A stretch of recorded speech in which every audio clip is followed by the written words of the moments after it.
జై శ్రీరామ్.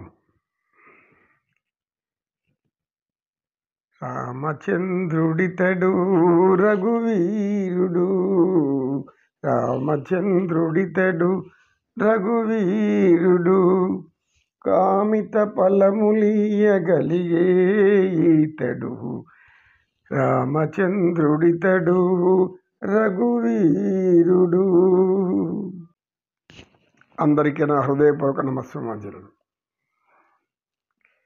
తెలిసిన జ్ఞానం మీద 4 మాటలు చెప్పుకోవాలి ఉంటే వెంటనే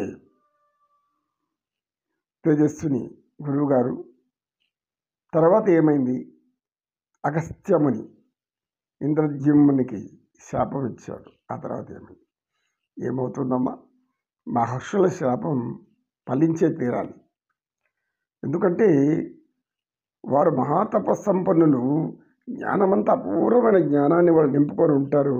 అది పూర్తి దైవ చింతనలో, దైవభక్తిలో, దైవారాధనలో, దైవం యొక్క ప్రేమలో నిండిపోయి ఉండడం వల్ల వాళ్ళకి అటువంటి సిద్ధులు వస్తాయి. సిద్ధపురుషులు అంటారు వాళ్ళు, అష్టసిద్ధులు ఉన్నవాళ్ళు. ఈ సిద్ధపురుషులు సాధన చేసే కొద్దీ వారిలో దైవత్వం నిండుగా పెరిగిపోయి అనేక మహిమలు వస్తూ ఉంటాయి. అటువంటి వాడు అగస్తీశ్వరుడు కూడా. కానీ మనకు ఈ పురాణాల్లో ఋషుల్లో చూస్తే ఒక 3 శాపాగ్నులుగా ఉంటారు. ఆ తర్వాత ఇంకొకరు కూడా ఉంటాడు. మొదట్లో దూర్వాసుడు. ఇతడు శాపాయుధుడు. శాపమే ఆయుధంగా కలిగిన వాడు, మరేం కాదు. అతనికి ఆయుధం వేరేది పని లేదు. మాట చాలు అయిపోతుంది, సర్వం బస్సింపటలైపోతుంది. ఆవేశం, ఆగ్రహం. ఋషులకు కూడా మునులకు ఆవేశం, ఆగ్రహం అంటే మనం ఏం చేస్తాం? ఏం చేయలేం. ఇంకా మానవులంతా అనుకుంటారా? అనుకోకండి. వాళ్ళకి దైవత్వం ఉంది కాబట్టి వాళ్ళు అప్పుడప్పుడు ఆగ్రహిస్తూ ఉంటుంది. నాలో ఉంది దైవత్వం, నన్ను గుర్తించవు అన్నట్టుగా వాళ్ళు కూడా ప్రతి ఒక్కడు నన్ను గుర్తించు, నన్ను గుర్తించు. ఏం గుర్తించాలి? నీ శరీరాన్ని గుర్తించాలా, నీ కళ్ళు గుర్తించాలా, నీ ముక్కు గుర్తించాలా, నీ హృదయంలో ఉండే మంచితనాన్ని గుర్తించాలా.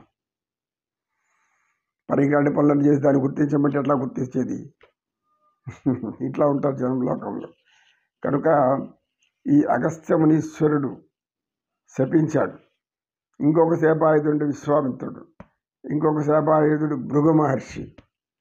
ఇప్పుడు మనకు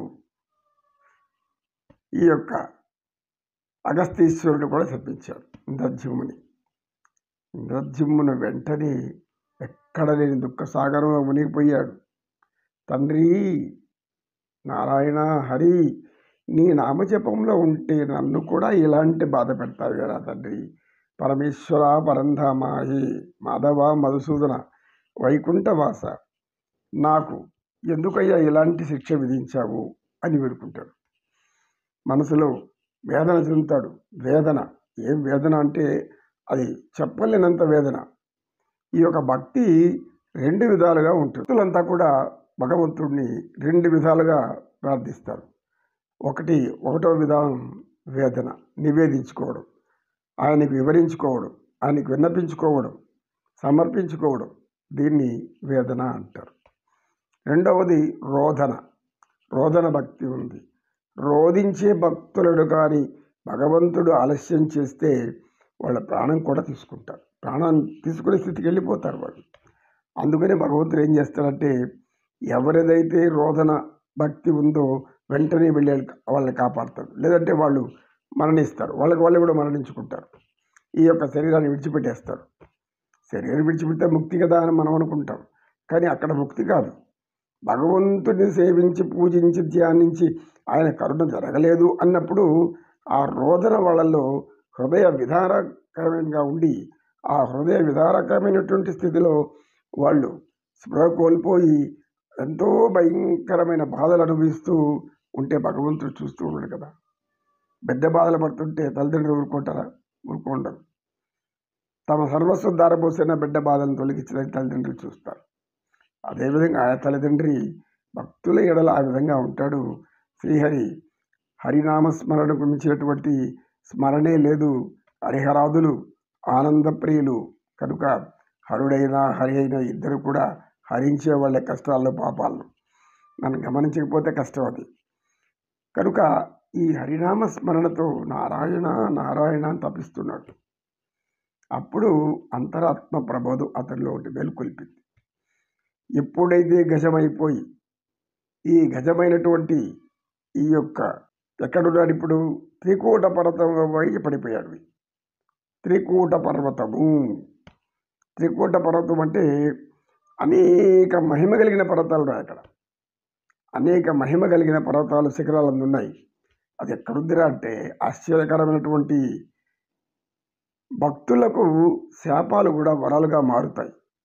భగవంతుడిని ఎప్పుడైతే ధ్యానిస్తూ ఉంటారో, భగవంతుడిని ఎప్పుడు ఆనందిస్తుంటారు, పరమానందం చెందుతూ ఉంటారో, పరమాత్మని మనసు నిండా నింపుకుంటూ ఉంటారు. అటువంటి వాళ్లకు శాపాలు కానీ కష్టాలు కానీ అనుకూలంగా మారిపోతుంది. ఆ మార్పు చేసేవాడు నారాయణుడు, శ్రీహరి. అది ఎంత విచిత్రం అంటే ఇవి మనకంతా కూడా ఏదో విత్తగా తోయవచ్చు, కానీ అనుభవజ్ఞులకి మాత్రం పరమానందం.